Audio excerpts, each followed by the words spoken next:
if a student cannot write the alphabet.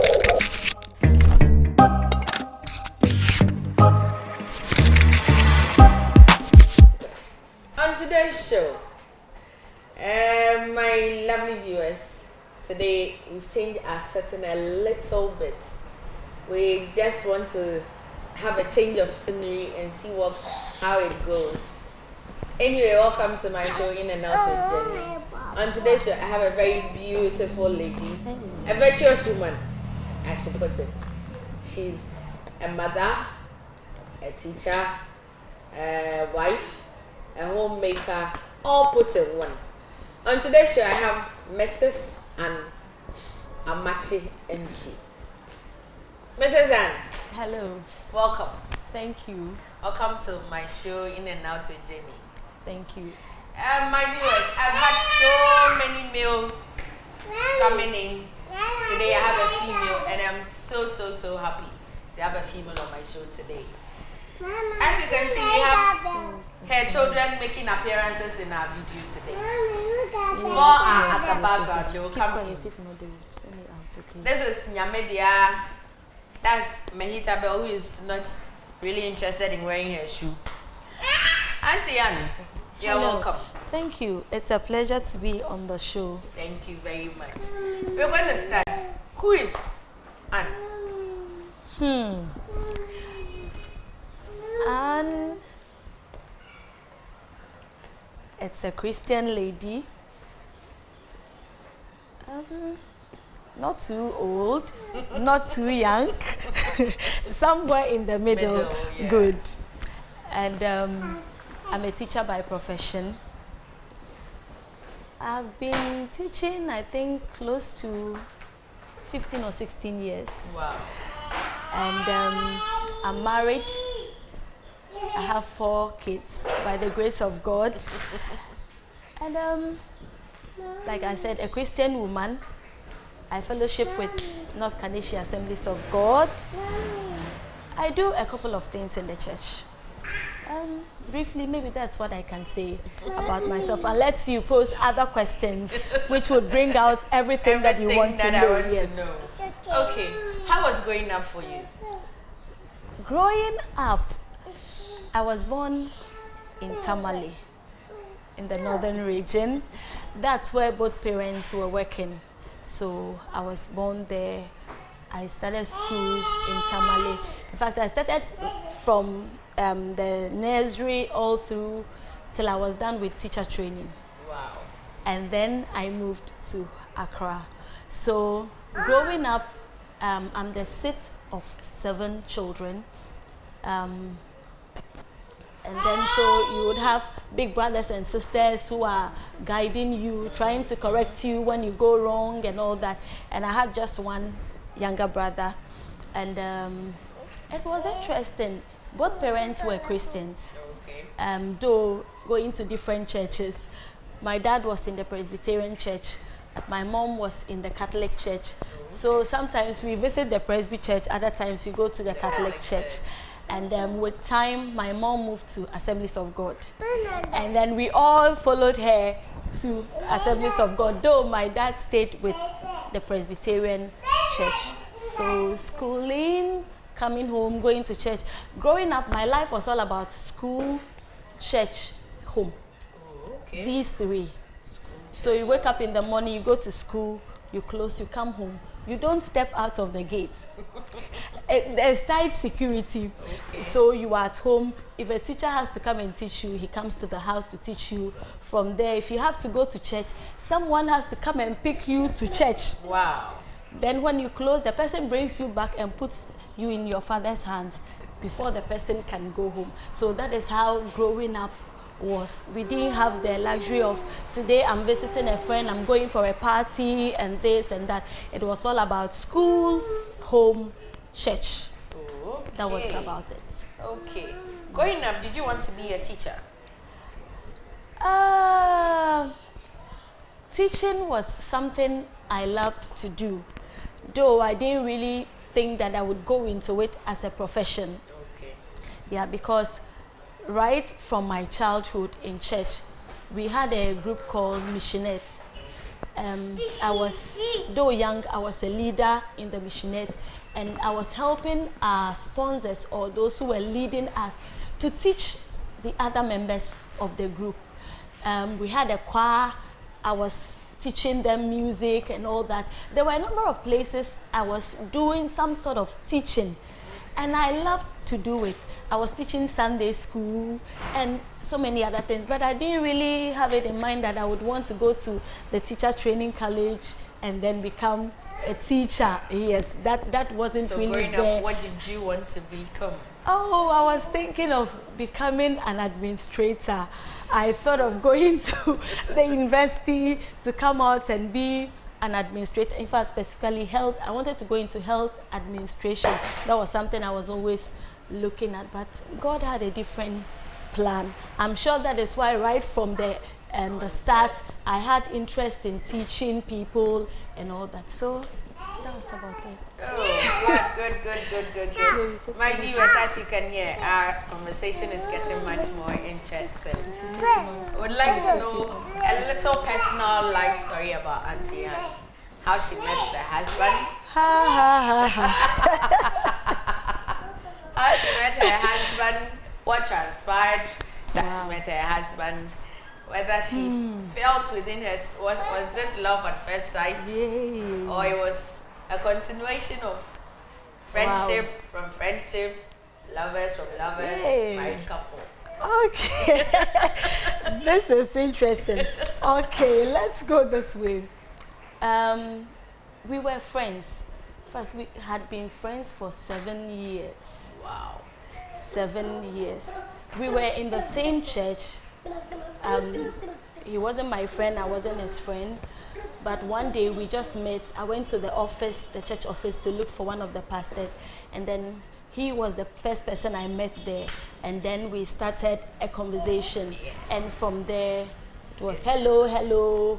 And that was the beginning of the 7 years of friendship. And throughout these 7 years, I never really thought about marriage. Wow. Yes, I just saw him as a friend, a brother, everything. I talk to him, we share our secrets, we talk about everything, everything. So my whole mind was on, oh, I have a very good brother, I can share my things with and all that. So the idea of he being a husband was not really in the picture. So even when, baby, sit here, he came with the proposal, I was like, oh, no. I just want you to be my brother. That is all I'm thinking about. I just want you to be my brother. But you see, he also had a different idea or whatever it is that he had in mind. So at a point, I realized that he was really serious about moving it from just a friendship or a brother-sister thing to a couple. So I said, well, I would pray about it. But there were a few times he came back and I still said no. He would come and I would still say no, because I was really enjoying the brother-sister thing. So I didn't really want to go the other way. You didn't want to spoil anything. In fact, I didn't want to spoil anything. So I just wanted it to be the way it was. But after prayer and talking to a few elderly people, close people, for counsel and all that on marriage and things like that, well, I decided to also think deep into it. And that was when I decided that, well, this is somebody I have known for all these years. I've studied the person.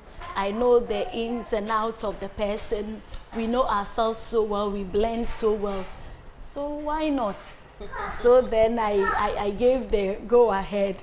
And then we started plans for the wedding and all that. And you know, within these 7 years, his family knew me. We used to visit them. My family knows him, everybody. So it was like I was part of his family already, and he was also part of my family. So it wasn't so difficult when we finally decided we wanted to move it forward. Yes. Oh, okay. So how long have you been married? 7 years. Wow. 7 years with four Four beautiful kids. children. 4 beautiful kids, as you can see. 1 boy, 3 girls. Yes. We thank God for that. Yes. Auntie Ann, Yes, Auntie. anything new in the pipeline apart from teaching? Like to venture into a new business? Actually, apart from the teaching, there is something else I do. I have an NGO with a friend. She's in the US at the moment. It's called Joy Pot Foundation. Joy Pot. A pot of joy. Pot of, exactly, a pot of joy. You know, when you go to our traditional homes, you would always find a pot with water. Yeah. And the water tastes so good. When a visitor gets to the house, the first thing is the person is offered water from that pot. So the two of us sat down to think about it. What do we want to give out to people?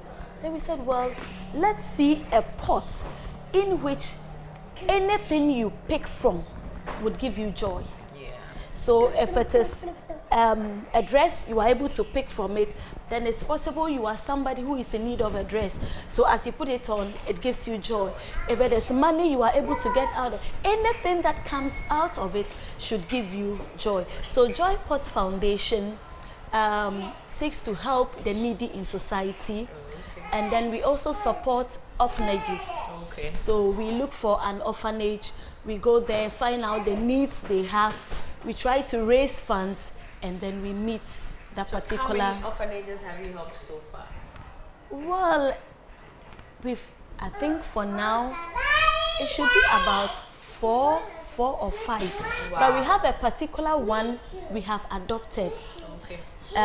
It's in the eastern region, so on regular basis we go there to visit and then to support them. But the other orphanages, we just go there once in a while. If we visit this particular orphanage and then meet their need, another time we look for a different one. And then we also help needy students. Okay. Yes, those that are not able to really get the things that they need for school, books, pens, sometimes even food and money. So we support students like that. So that's something we My do. people, as you can hear, Joy Pot Foundation would like to do, if you would like to do a donation, you'd love to visit us. We are arms open wide. Exactly. To receive, as we have in our adage, Namdodo and There be that. So there are much more fish in the soup. The tastier the soup becomes. Exactly. So the more you bring, the more we'll be able to help more people. So Joy Pot Foundation, as you can hear. Anyway, my viewers, you can subscribe to our YouTube channel, Ghana Stream, Facebook, Twitter, Instagram, Ghana Stream. Okay, Auntie Ann, Yes. your teaching job. Yes. You've been teaching for 15 years, if I'm not mistaken. How has it been? Challenges, ups, downs, victories, and all that. Yes, It's not easy. In fact, it's not easy, but it's a very fulfilling profession. Knowing that you are impacting knowledge and then values to somebody to make the person a better person in the future. So though there are a lot of challenges in the teaching field, at the end of the day, we get a lot of fulfillment. For me as an individual, I get a lot of fulfillment when I see my students, some who have completed universities, even those who have not been able to go to school to a very high level, but you find them engaged in something very profitable, and it gives a lot of joy and fulfillment. I've had a lot of students who are in JHS. They've gone through nursery, KG, class 1 to 6. They've graduated to JHS and they cannot write A, B, C, D. Wow. So it's a challenge. If a student cannot write the alphabet, how does the student construct sentences or put the alphabets together to form a word and then to form sentence? Yes, but we try very hard to make sure that we help these students. So I've had a couple of students, when I identify the problem you have, I make extra time for you. So I ask you to buy some books. Then during your break time or after school, that is when I meet with them, and then I try to help them. So I start A to A, B, C, D. Then you also write it. You take it home and then write a whole sheet. The next day you bring it and then we continue. Students who cannot write their names, I help them. Those who have challenges with spellings, handwriting. I've had students who are in JHS. Actually, I teach the JHS, so that is why I'm relating more to the JHS. So I have students who have challenges with their handwriting, and they have to buy my first copybook. Wow, in JHS. My second copybook, and then I do handwriting with them. And all these students have been able to learn, and they have overcome the challenge that they had previously. So it's not easy, but it's interesting, it's fulfilling, and we thank God for what is going on. We thank God also. My viewers, as you can see, the education system is becoming difficult day in, day out. JHS students can write ABC. Yeah. Crazy. It's really crazy. So what are parents doing? What did the teachers do from nursery to class 6 that they can't write ABC? It's a big challenge. The teachers in the primary school blame those in the nursery and KG. Then those of us in the JHS are blaming those in the primary school. The SHS teachers are also blaming those in the J. So it keeps going on until whichever level the person gets to. So it's a challenge, but I think that if all teachers would put in their best and be ready to sacrifice, knowing that though these children are not our biological children, but they are children God has entrusted to us because they are the future of our nation. If they do not become good people, it will turn around and then affect us at the end of the day. So if we would take them just like our own children and then help them in any way we can, I'm sure these problems would not be there. Yes. Okay. Yeah. I would encourage parents, older siblings, to help out at home. Be it writing, be it doing math homework, helping the kids. At least 30 minutes wouldn't do any harm to you. You would rather encourage the child to do more, learn more, and at least at the end of the day, you'll be happy that you've done something really wonderful for your child, or your baby brother, or your baby sister. Okay, Auntie Anne, I can see a battalion. I mean, musketeers. They're just running around. Some are even sleeping. Yeah. Some shoes are going off.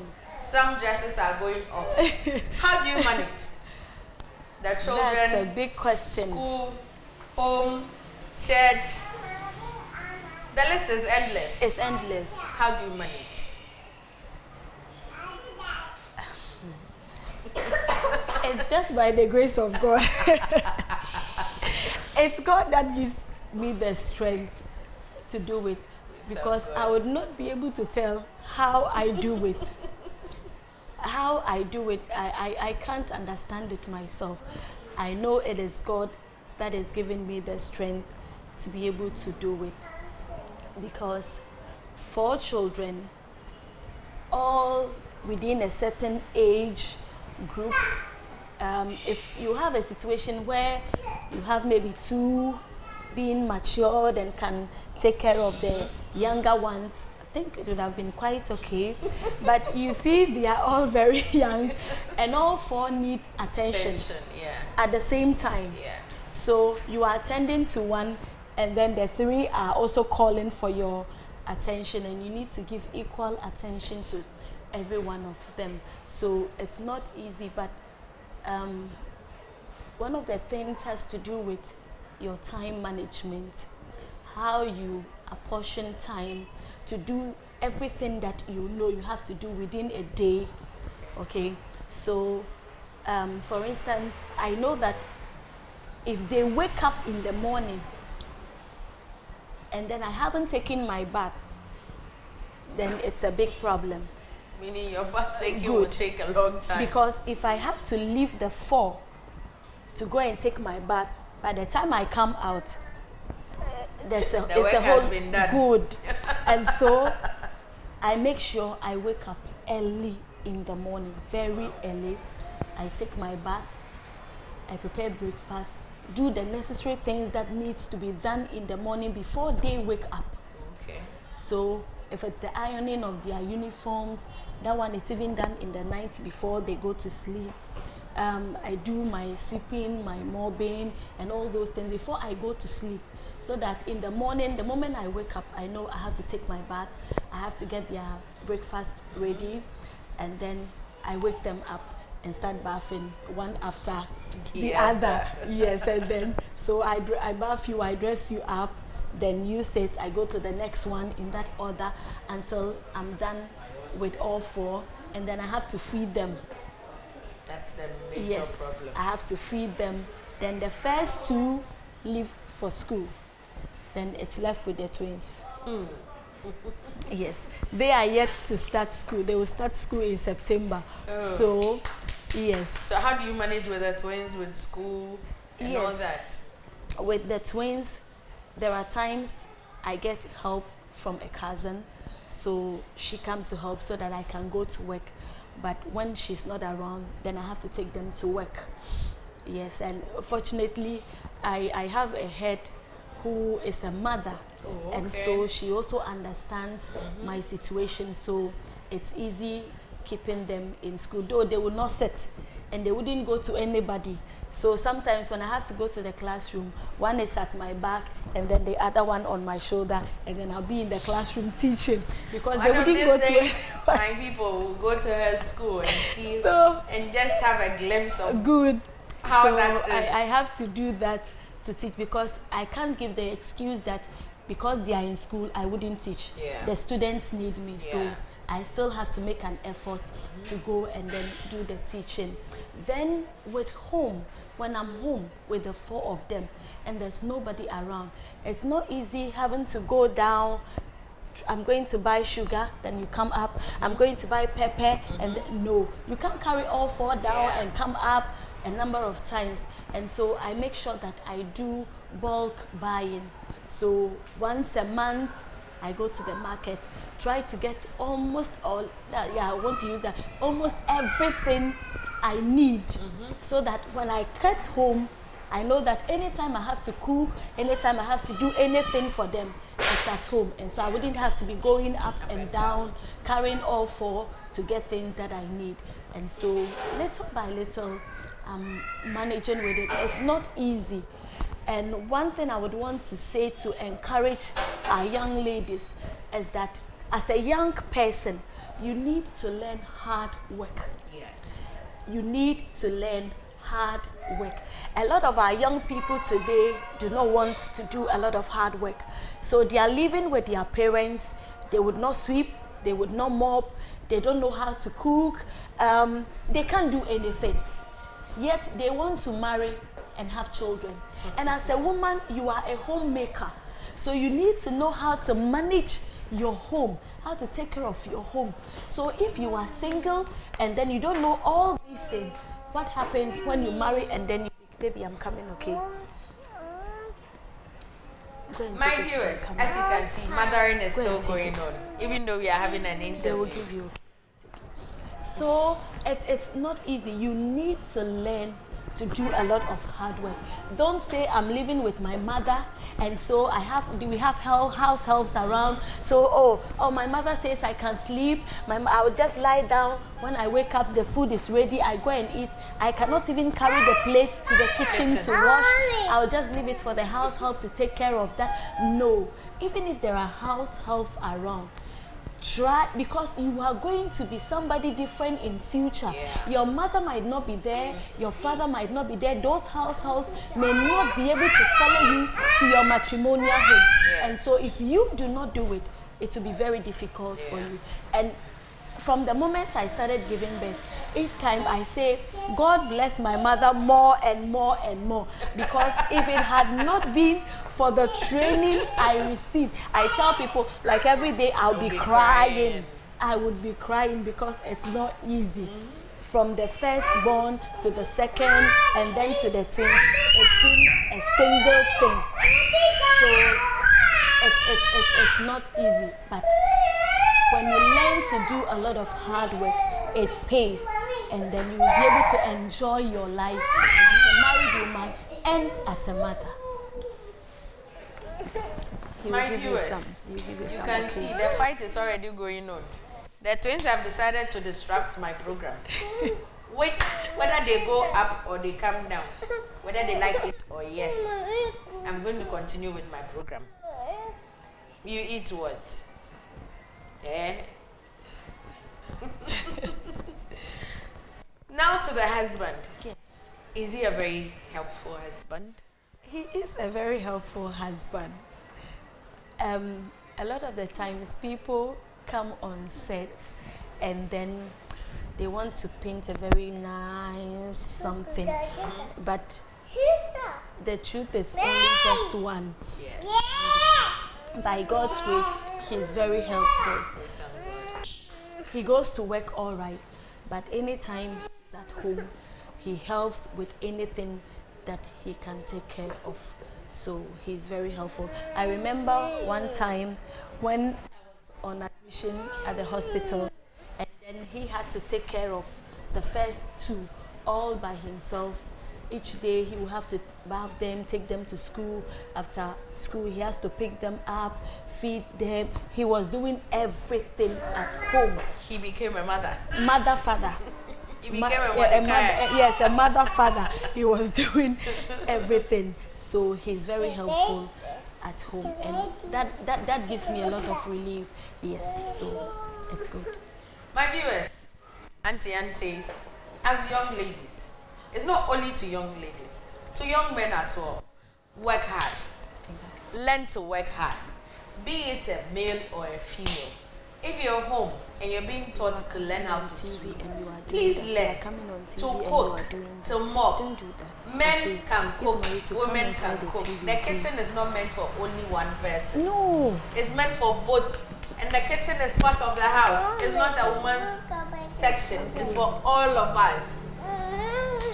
I beg my young people, let's make an effort. At least, even though there are house helps at home, let's make an effort to pitch in.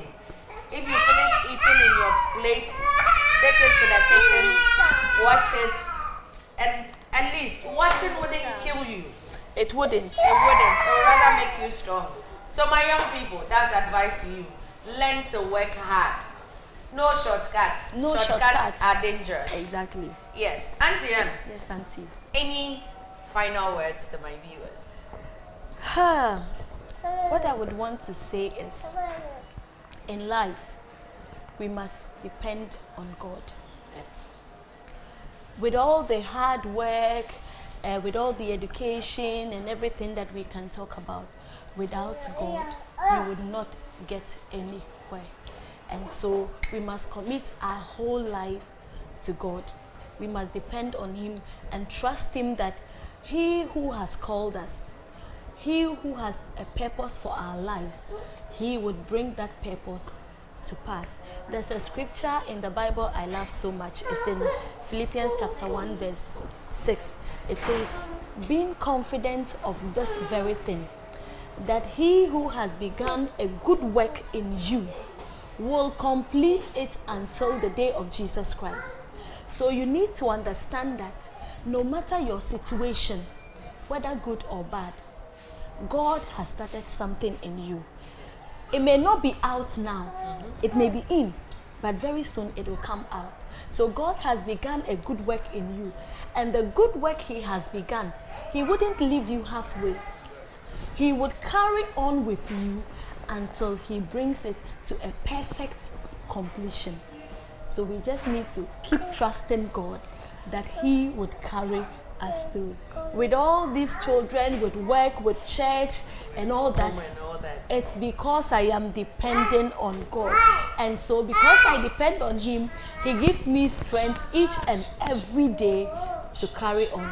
And that is why I am here today. So it's all about Jesus. We thank God. Auntie Anne, thank you very much for having us in your home. Thank you too. And As you can see, the babies are all here. All four are here. The twins are here. The first is here. The second is here. We say a big thank you to Auntie Anne for having us in her home. And we say thank you to our viewers for being patient with us, even though there were kids up and down. We saw all that went on. We say thank you for keep watching us. And to my young people, as Auntie Anne said, in everything put God first, because without him nothing is made. With him everything is yours, because he says seek him first and the rest will be added unto you. So we say thank you, and we ask that you subscribe to our YouTube channel Ghana Stream, go on our Facebook, Twitter, Instagram Ghana Streams. We say thank you and have a lovely day.